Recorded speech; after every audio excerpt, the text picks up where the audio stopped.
आता विषय असा आहे की आल्या आल्या तुमचं स्वागत काहीतरी धक्काबुक्की गाडीवरती धक्का मारताना झालं. काय समजता तुम्ही या सगळ्या घटनेकडे तुम्ही? हे पहा, लक्षात ठेवा, काही महत्वाची गोष्ट करायला निघाल्याच्या नंतर काही अडथळे, काही व्यत्यय आणण्याचे प्रयत्न, समाजकंटकी विचाराचे लोक, अतिरेकी विचाराचे लोक, जरंग्याचे दलाल, त्याचबरोबर ज्यांना संविधानच माहीत नसतंय, व्यवस्थेच्या चष्म्यातून जातीय वर्चस्व ह्या अंगाने जगणारे नालायकी विचाराचे लोक अशा प्रकारचे भ्याड हल्ले करतात. परंतु असे भ्याड हल्ले करणाऱ्यांनी लक्षात ठेवावं, हे दिवस हे काँग्रेस यांचे दिवस नाहीत. भारतीय संविधानाचं खरं राज्य असलेले दिवस आहेत. माननीय मोदीजींच्या सरकारचे दिवस आहेत, देवेंद्रजींच्या सरकारचे दिवस आहेत. आणि त्यामुळं अशा व्यत्ययाला, अशा मानवी हक्काच्या, मूलभूत हक्काच्या विरुद्ध येणाऱ्यांना, जरंगेच्या दलालांना पोलिसांनी ताबडतोब मुसक्या आवळलेल्या आहेत. मला असं वाटतं हीच संविधानाची शक्ती आहे. कारण आम्ही ढोंग, माझा स्वभाव नाही, जयश्री पाटलांचा स्वभाव नाही, स्टंटबाजी जयश्री पाटलांचा माझा स्वभाव नाही. त्याच्यावरली दुकानदारी, दलाली, आंदोलन करायचं आणि रेतीचे उपसे उचलायचे, टिपरं आणायचे, आंदोलन करायचं, जड बॅगा घ्यायच्या हेलिकॉप्टरला न उचलणाऱ्या, त्याच्यापैकी जयश्री पाटिल और गुणरत्न नहीं है भाई. डंके के चोट पे जो बोलते हैं वो करते हैं हम वो गुणरत्न है. और जिसका कोई नहीं होता उसका गुणरत्न होता है. और इसीलिए आज आपने देखा है की अंतरवली सराठी के जो ज्या लोकांना सन्मानानं पाहिलं जाते, त्याचबरोबर अनेक गावचे माजी सरपंच, त्याचबरोबर रमेशरावजी जोशी, त्यांचे कुटुंब, ओबीसीचे व्यापारी, त्याचबरोबर वेगवेगळ्या म्हणजे याचे धर्माचे, कोळी समाजाचे वेगवेगळे नेते, ह्या लोकांनी प्रचंड स्वागत केलेलं आहे. आणि तुम्ही जे हल्ला हल्ला हल्ला हल्ला हल्ला बोलता ना, त्या गुलगुल्यांना मला सांगायचं आहे की गुणरत्न आहे ना, या गुणरत्न हे शिक्षणानं रॉयल बनवणार असं म्हणणाऱ्या संविधानाच्या देशातला नागरिक आहे. रॉयल आता तुम्ही जातीत कोणत्या जन्माला आलात म्हणून नाहीत काय? बरोबर आहे ना राजेश टोपे? जाती जन्माला आल्यामुळे कोणी रॉयल होत नसतं राजेश टोपे.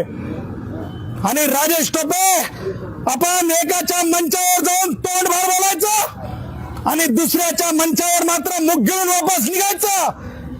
ह्याला समानतेचं तत्व म्हणत नाहीत राजेश. नाही पटलं आजची भूमिका राजेशची. आणि म्हणून तुम्हाला सांगतो, शिक्षणानं रॉयल होणं असतंय. कारण माझा बाप भारतरत्न डॉक्टर बाबासाहेब आंबेडकर हे लंडनला शिकून आले, ते बॅरिस्टर झाले, मी डॉक्टरच झालो भारतीय संविधानामध्ये. आणि माझी मुलगी सुद्धा आता बॅरिस्टर होण्यासाठी लंडनला गेली. वो खानदानी रॉयल हम. आणि म्हणून माझा जोडा सुद्धा लंडनहून आलेला आहे. तुम्हाला बघायचं असेल तर जोडा दाखवा त्याला. जरंग्या बघ, हा जोडा सुद्धा लंडनहून आलेला आहे. हा रॉयल शूज म्हणतात. आणि हे तुझे जे काही पानसट होते ना, जे काही तुझे दल्लाल होते ना, घोडे दल्लाल तरी चांगले असतात बे जरंग्या, ते तुझे दल्लाल होते ना चिलट्यासारखे, ते माझ्या या जोड्यावरले, रॉयल जोड्यावरले की नाही धूळ सुद्धा नाहीत. आणि ते माझ्या जी गाडी आहे ना, ती बघून घ्या, आता देशातल्या रॉयल फॅमिलीमध्ये कोणाकडेच नसलेल्या गाडीत हा रॉयल गुणरत्न सदावर्त घूमता है. क्योंकि जिसका कोई नहीं होता है उसका गुणरत्न होता है. आणि डंके की चोट पे मी जालन्यात आहे. डंके की चोट पे मला अंतरवलीचं निमंत्रण आहे. डंके की चोट पे सगळेजण माझ्या समवेत आहेत. आणि डंके की चोट पे मी माझ्या धनगर भावांना एसटी आरक्षण मिळण्यासाठी आलो. आणि ओबीसी मध्ये नो एंट्री, माझे मराठा भाऊ मागासच नाहीत. त्यामुळे नो एंट्री, माझे मराठा भाऊ मागासच ठरत नाहीत, कारण सामाजिक अपंगच ठरत नाहीत. म्हणून नो एंट्री हे सुद्धा जरंग्याला सुनवायला आलो.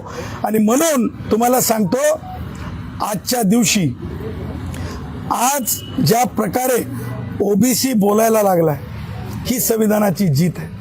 आज माझा वंजारी समाज म्हणजे माननीय लोकनेते गोपीनाथरावजी मुंडे साहेबांच्या म्हणजे विचारातून पुढे आला. गोपीनाथरावजी मुंडे साहेब आमचे दैवत भगवान बाबांच्या विचारातून पुढे आले. भगवान बाबांचे विचार भारतरत्न डॉक्टर बाबासाहेब आंबेडकरांच्या विचाराशी सहमत आहेत. ह्या सगळ्या गोष्टी आहेत, तेव्हा ही आमची नैतिक जिम्मेदारी आहे. मग आमचा धनगर समाजातले आमदार असतील गोपीचंद, किंवा आमच्या धनगर समाजातलं उभरतं नेतृत्व असतील हक्के, किंवा आमचे माजी मंत्री धनंजयजी असतील, किंवा आमचे देशाचे ओबीसीचे नेते माननीय श्री छगन भुजबळ साहेब असतील, यांच्यावर तोंडसुख घेणे, त्यांचा अवमान करणे, अपमान करणे, घेरणे, या घेऱ्याला तोडण्यासाठी हे गुणरत्न सदावर्ते शपथ घेऊन डंके की चोट पे अशा जरंगे सारख्या पाणी कम चायला उत्तर म्हणून जालन्यात आला. आणि जरंग्या तुला आज सांगून चाललो, जयश्री पाटलांच्या भाषेत म्हणायचं तर, जरंग्या तुला सांगून चाललो, लवकरच गाठ आपली अंतरवली सराटीत आहे. कारण अंतरवली सराटी जरंग्या तुझी नाही, बापाची नाही तुझ्या. जरंग्या तू तर की नाही, काय म्हणतात, सासूरवाडी वासी आहेस, सासूरवाडीतला आश्रित म्हणणार नाही मी, कारण सासूरवास तू म्हणजे हे एक परंपरा मात्र जरंगेनं चांगली केली. एक परंपरा चांगली केली समानतेची. मुली नांदायला पाठवतात, हा नांदायला सासरवाडीत आला. जरंग्या नांदायला सासरवाडीत आला, हे मात्र कौतुकास्पद आहे रे जरंग्या. आणि म्हणून तुम्हाला सांगतो की आमच्या कष्टकऱ्यांना, आमच्या धनगर भावांना, माझ्या बंजारा भावांना, माझ्या वंजारी भावांना, माझ्या ओबीसी भावांना, कोळी भावांना, माझ्या भिक्षुकी मागणाऱ्या, भटकंती करणाऱ्या कुडमुड्या जोशी ब्राह्मणांना सुद्धा सगळ्यांना मला सांगायचंय, मानसं ओळखा रे. काही लोक तुमच्यात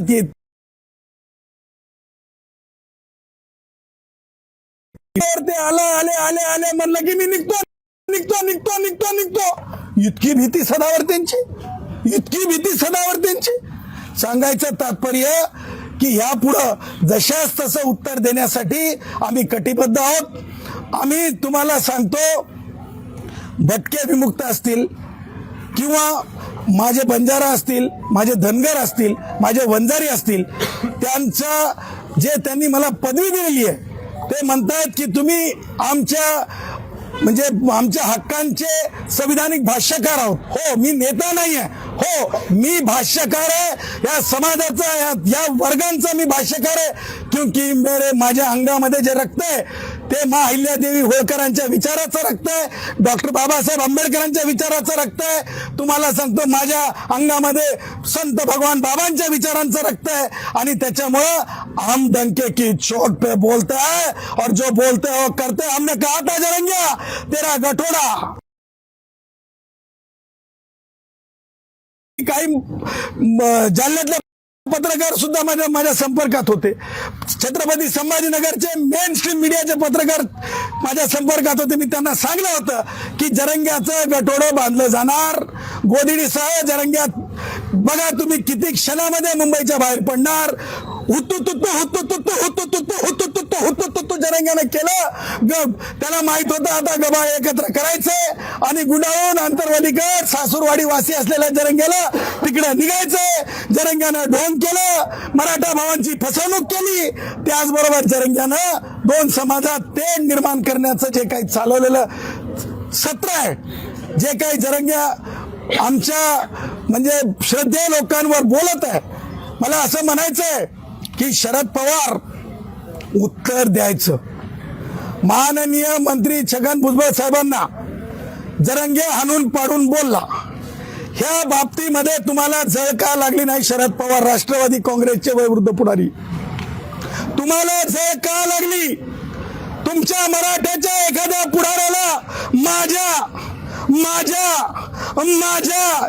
अनेक वर्ष अनेक दशक ज्यांनी सोसलं असे जेव्हा माझे हक्के माझे पडळकर जेव्हा बोलतात माझ्या रक्ताचे मांसाचे आमच्या हाडाचे, राजकारणाचे नाही, माझ्या रक्ताचे मांसाचे हाडाचे, तेव्हा तुमचा फोन कसा उचलला गेला. परंतु माझ्या भुजबळांवर, आमच्या भुजबळांवर जेव्हा बोललं जातंय तेव्हा तुम्हाला झळका लागत नाही, असा प्रश्न मी उपस्थित करतो. आणि मला हेच म्हणायचंय की ज्या प्रकारे व्यवस्थेच्या चष्म्यातून बघा, म्हणजे मला एका कलाकाराची क्यू येते. त्या कलाकाराचं नाव काय अनंतपुरे, काय ते मकरंद.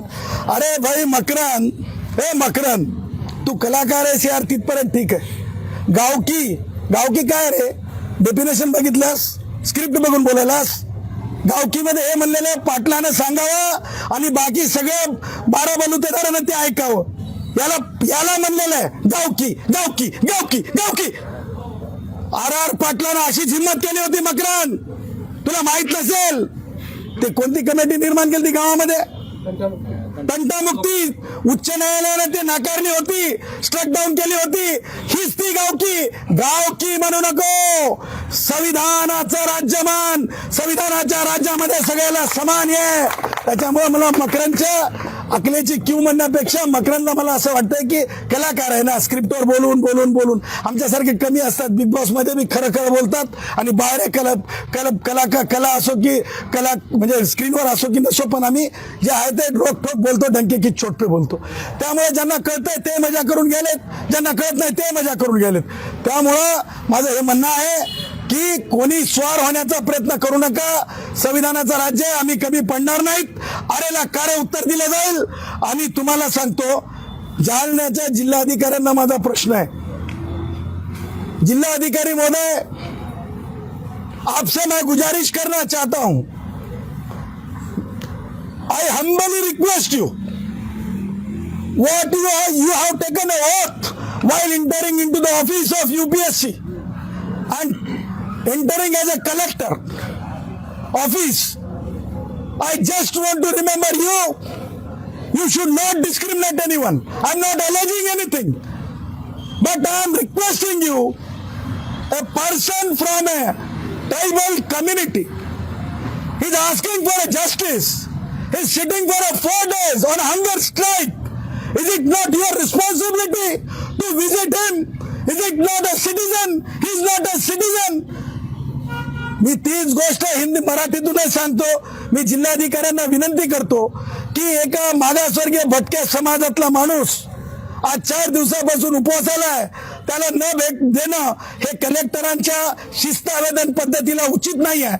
म्हणून मी जिल्हाधिकारी महोदय मॅडमला विनंती करत आहे की त्या तातडीने त्यांनी त्यांचे अधिकार एक्झरसाइज करावेत, चर्चेची सुरुवात करावी, न्याय देण्यासाठी पुढाकार घ्यावा.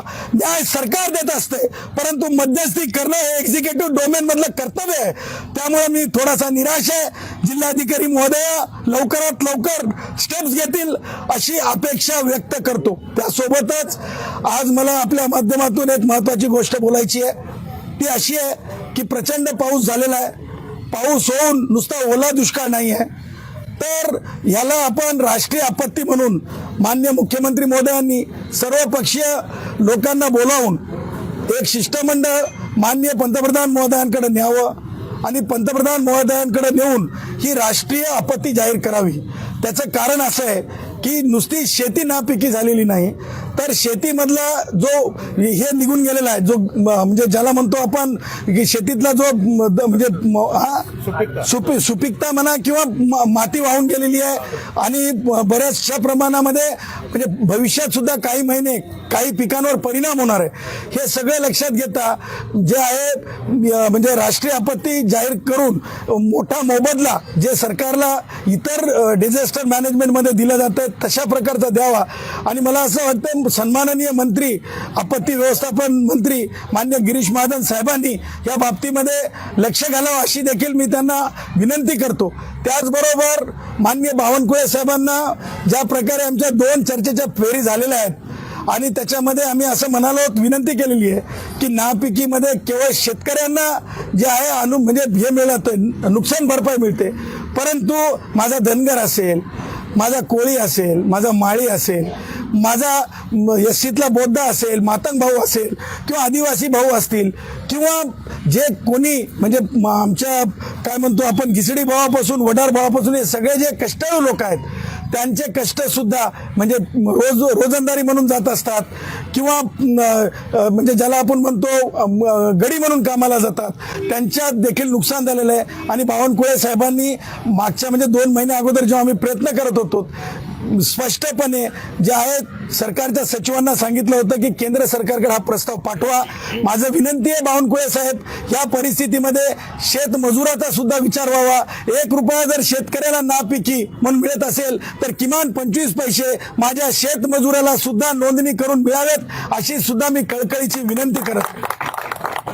सर, तुम्ही राजेश टोपेंचं नाव घेतलं, भुजबळांनी सुद्धा राजेश टोपे यांच्यावर टीका करली, आता तुम्ही सुद्धा ते नाव घेतलं, काय जाणवलं? आंतरवालीमध्ये बैठका झाल्या असा थेट आरोप छगन भुजबळांनी केला आणि त्या आमदाराला घरी सुद्धा बसवलं असं नाव न घेता त्यांनी राजेश टोपेवरती हल्ला केला. त्यावर सुप्रिया सुळे यांनी पुरावा द्या असं सुद्धा म्हटलं. आणि हाकेंनी थेट राजेश टोपे यांचं नाव घेतलं. देखो भाई,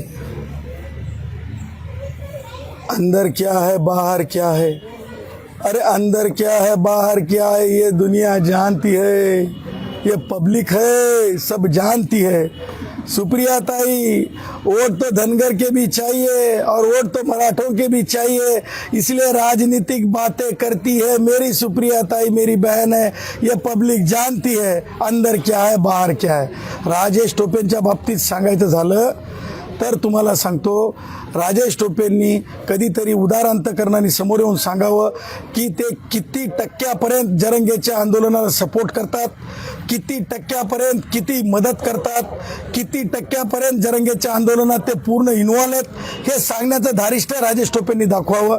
आणि तुम्हाला सांगतो, राजेश टोपेंनी जे आहे त्यांची जी भूमिका आहे हे सुद्धा जाहीर करावी की त्यांनी आज ज्या प्रकारे मुख गिळून काहीच शब्द काढला नाही. पत्रकारांनी विचारलं ना राजेश टोपेंना, तुम्ही काहीतरी प्रतिक्रिया द्या, ते म्हणतात की मी पाठिंबा देतो, प्रतिक्रिया देत नाही. मग जरंगेच्या कानात बोलतात, तिथं दिसतात, तिथं दिसतात, तिथं दिसतात, सगळीकडे दिसतात, त्यांचं फराळ दिसतंय, त्यांचं पाणी दिसतंय, त्यांचं म्हणजे वेगवेगळ्या प्रकारच्या मदती दिसतात, परंतु आमच्या इथे येऊन बोलण्याची सुद्धा तसदी दिसत नाही. त्यामुळे मला असं म्हणायचं आहे की राजेश टोपेंनी जाहीर करावं की त्यांना कोळी, त्यांना वंजारी, त्यांना बंजारा, त्यांना धनगर, त्यांना जे इतर सर्व कष्टाळू समाज आहेत ते त्यांच्याशी न बोलण्या इतपतच संबंधित आहेत का? राजेश टोपे तुम्ही न बोलण्या इतपतच संबंधित आहेत का? राजेश टोपे तुम्ही न बोलण्या इतपतच संबंधित आहेत का? आणि केवळ जरंग्या नावाचं जे आर्टिकल आहे, जे मटेरियल आहे, तेवढंच बोलण्यासाठी योग्य आहे का राजेश टोपेंनी? हे सुद्धा जाहीर करावं, नाहीतर राजेशच्या घरी जाऊन याचं उत्तर मागू. कारण राजेश कधी काळी का असे ना आमच्याशी चांगल्या प्रकारे संबंधित आहे. मी ब्राह्मण जातीचा आहे, आम्हाला आरक्षण नाही, हे परमेश्वराचा आमच्यावरती उपकार असल्याचं वक्तव्य नितीन गडकरी यांनी केलं. मुद्दा लक्षात घ्या की सन्माननीय गडकरी साहेब देशासाठी चांगलं काम करत आहेत आणि त्यांनी क्रांतिकारी म्हणजे जम्मू काश्मीर ते कन्याकुमारी आणि नॉर्थ ईस्टमध्ये सुद्धा देशाला जे जोडणी करून दिली, ही कौतुकास्पद आहे. आणि राहिला प्रश्न कोणत्या कॉन्टेक्स्टमध्ये त्यांनी बोलले हे पाहणं महत्त्वाचं आहे. लक्षात ठेवा की आमच्या कुडमोड्या जोशी ब्राह्मणांना सुद्धा आरक्षण आहे.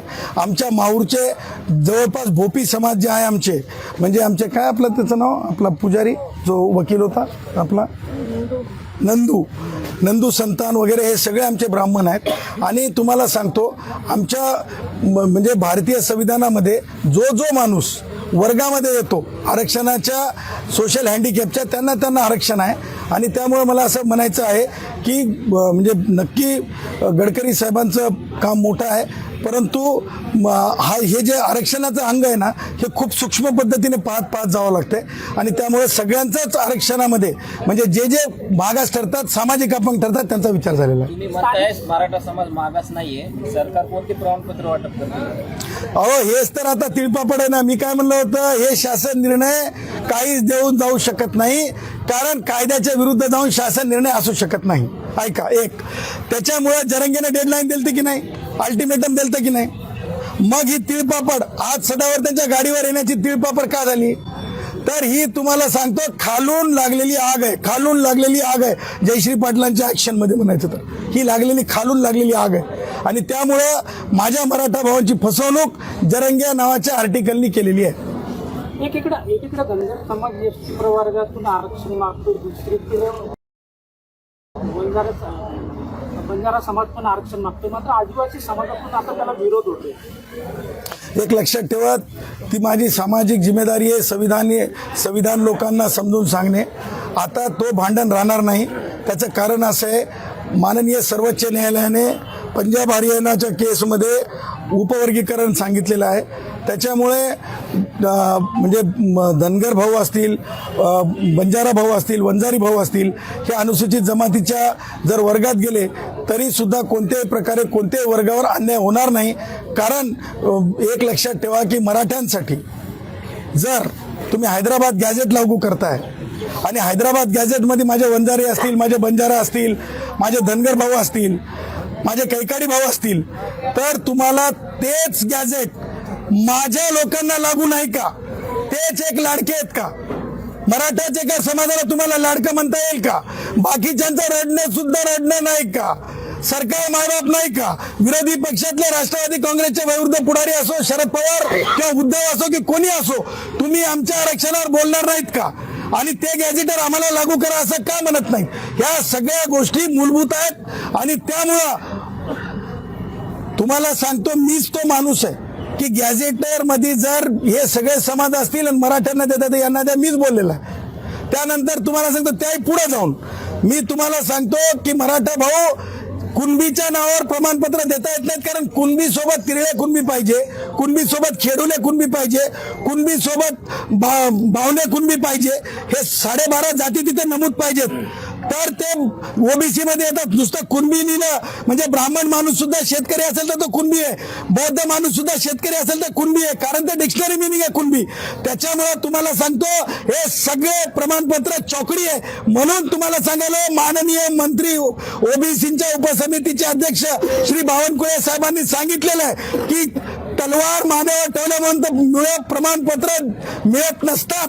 हे दस्तूरखुद शब्द आहेत. त्याच्यामुळं हे एकही प्रमाणपत्र ज्या प्रकारे काही लोकांना तुरळक वाटल्या चालीत, ही एकही प्रमाणपत्र कायद्यासमोर टिकणार नाहीत. हे डंके की चोट पे सांगतो. मराठा भावांनो, जरंग्याच्या नादी लागू नका. 8% आरक्षणाचं तुम्ही नुकसान करून घेतलंय. मोदीजींनी दिलेल्या आर्थिक आरक्षणाचं 2% मराठा भाऊ फक्त मोक्याच्या जागांवर लागलेत आणि त्यामुळे जरंग्याच्या भुलभुलयाला बळी पडू नका. जरंग्यामुळे तुमचं नुकसान करून घेऊ नका. हे जरंगेला माहित आहे, म्हणून ते असं आता बोलले की दसऱ्यापर्यंत जर तुम्ही कुणबी प्रमाणपत्र वाटप केले नाही तर राज्यामध्ये एकही नेत्याला फिरू देणार नाही. त्याच्या काय बापाच्या घरची शेती आहे का? ते काय मालक आहे का? ते काय जागीरदार आहे का? तोच स्वतः झालं हे काय सासूरवाडी वासी, तो सासूरवाडी वासी. आता तुझ्या गावात जाऊन तू फिरून दाखव, जन्मगावात जरंगिया तुझ्या गावात जाऊन फिरून दाखव. देश ते आमच्या गावाच्या की आमच्या की नाही पानंद आहे ना की नाही, बेश्रमाचे झाड राहतात. बेश्रमाचे झाड माहिती आहे का? बेश्रमाचे झाड. शेवटचा प्रश्न, लक्ष्मण हाकेंचा एक ऑडिओ क्लिप व्हायरल होतीये. त्यांच्या ड्रायव्हरचा UPI नंबर तुमच्या एका तरुणात रेकॉर्ड करून ती ऑडिओ क्लिप सोशल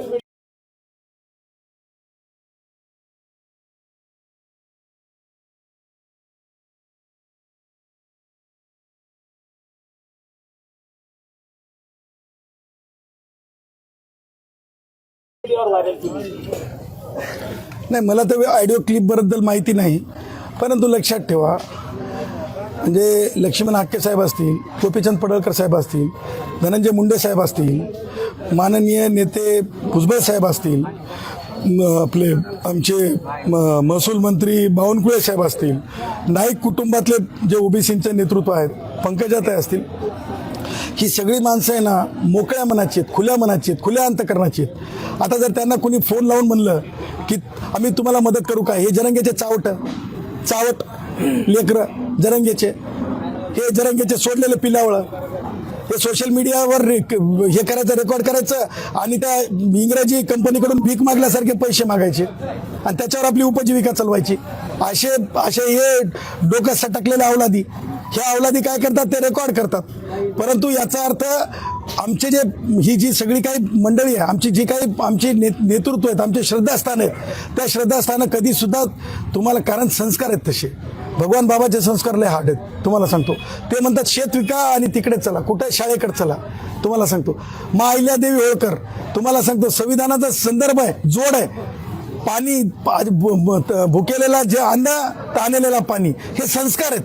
तुम्हाला सांगतो त्याच्यामुळं तुम्हाला सांगतो हे अशा प्रकारचं रेकॉर्डिंग वगैरे वगैरे आहे ना, हे लोकांसाठी एकतर एंटरटेनमेंट आहे, परंतु आमच्या नेतृत्वावर काही परिणाम होणार नाही, आमच्या धनगर भावांवर, आमच्या मुलांमध्ये कोणत्याही प्रकारची मतभिन्नता होणार नाही, कोणतंही कन्फ्युजन नाही. ज्या कोणी रेकॉर्डिंग केले त्यानं भीक मागून आपलं पोट भरण्यासाठी केलं असं आमचं मत आहे. कुटुंबीचे बोगस दाखले देण्यासाठी काही मंत्री यंत्रणावर दबाव टाकतात असं विजय वडेट्टीवार म्हणतात. त्यामुळे ओबीसी आरक्षणाला धक्का लावणारा हा जी आर रद्द करावा. नाही बघा, त्या जी आरचा तर काही सोर्सच नाही, त्या जी आरचा तर काही अर्थच नाही. ते जी आर तुम्हाला सांगतो म्हणजे रूल कॉन्टम्प्लेट झाले 2012चे, त्या रूलच्या विरुद्ध जाऊन तो जी आर आहे. त्याच्यामुळे तुम्ही जर मला असं विचारलं याचं व्हॅल्यू काय, तर याचं त्या जी आरचं व्हॅल्यू =0 आहे. मी आज जालन्यामधून सांगत आहे, शासनानं 2 सप्टेंबरला काढलेल्या जी आरचं व्हॅल्यू =0 आहे. 2 सप्टेंबरला काढलेल्या जी आरचं व्हॅल्यू =0 आहे. कारण तो जी आर भारतीय संविधानाच्या आर्टिकल 309 खाली 2012 रूल कॉन्टम्प्लेट झाले जात प्रमाणपत्राचे, त्याच्या विरुद्ध जाऊन काढलेला जी आर आहे. त्यामुळं कोणत्याही मंत्र्यांनी, कोणत्याही आमदारांनी, कोणत्याही महसूल अधिकाऱ्यावर दबाव टाकू नये आणि टाकू नये असे शब्दात माननीय महसूल मंत्री तथा ओबीसी उपसमितीचे अध्यक्ष माननीय श्री बावनकुळे साहेबांनी माझ्या समक्ष विभागीय आयुक्त छत्रपती संभाजीनगर यांना आमच्या ओबीसींच्या शिष्टमंडळासमोर स्पीकर फोनवरून सांगितलं की कोणी जबरदस्त सुरू असताना आता नवं वक्तव्य समोर आलेलं आहे की स्थानिक स्वराज्य संस्थेच्या निवडणुकीत 3 कोटी रुपये खर्च करावे लागतात, 100 बोकड वाटावे लागतात, असं वक्तव्य संजय गायकवाड यांनी केलेलं आहे आणि त्याचं खूप उदाहरण होतं. काय संजय छोटा माणूस आहे, त्याच्यावर जास्त बोलणं संयुक्तिक नाही. संजय छोटा माणूस आहे. संजय कुठला आमदार आहे तो? कुठला तरी असेल मला माहिती, पण छोटा माणूस. एससी आणि एसटी प्रवर्गात कोणत्याही जातीला टाकतात नाही अशी भूमिका काही दिवसापूर्वी तुम्ही घेतली. तेव्हा लॉ असा होता की तेव्हा पंजाब हरियाणाची जजमेंट आलेली नव्हती. पंजाब हरियाणाच्या जजमेंटच्या वेळे येण्याच्या अगोदर राज्य शासनाची ही भूमिका होती की त्यांनी कधी हैदराबाद गॅझेटरचा वापर केला नव्हता. एकदा तुम्ही विंडो ओपन केली की तुम्हाला डोर ओपन करावं लागते. तुम्ही जर एका समाजाला मराठा म्हणून विंडो ओपन केली तर तुम्हाला दार उघडून माझ्या वंजारी भावांना, माझ्या बंजारा भावांना, माझ्या धनगर भावांना एसटी करावं लागेल, माझ्या कैकाडी भावांना सुद्धा काही ठिकाणी एसटी करावं लागेल. मनोज जरांगे पाटलांनी चलो मुंबई नंतर आता चलो दिल्लीचा नारा दिला. तुम्हाला सांगतो, माझी मुलगी झेन जी लंडनला गेली ना, शाहीनबागचं आंदोलन माहित आहे ना, ते आंदोलन उठवण्यासाठी तिचं नुसतं पत्र लिहिलं गेलं होतं. तेव्हा ती 10व्या वर्गात होती, तिनं पत्र लिहिलं होतं. माननीय मुख्य न्यायमूर्ती बोबडे साहेबांनी दखल घेतली होती आणि तिथून ते होते की नाही, ते सगळे शाहीनबागवाले चले जाव झाले होते. समजले ना. माझी मुलगी त्यावेळेसच्या जगातलं सगळ्यात मोठं आंदोलन म्हणतात तिथून चले जाव केली होती मुलगी. ये तो बाप है जरंग्या, ये तो बाप है उसका, जो लंदन में उसका ये बाप है, इसको गुणरत्न कहते हैं और जिसका कोई नहीं होता उसका गुणरत्न होता है. डंके की चोट को बोलता है. चलो. एबीपी माझा, उघडा डोळे बघा नीट.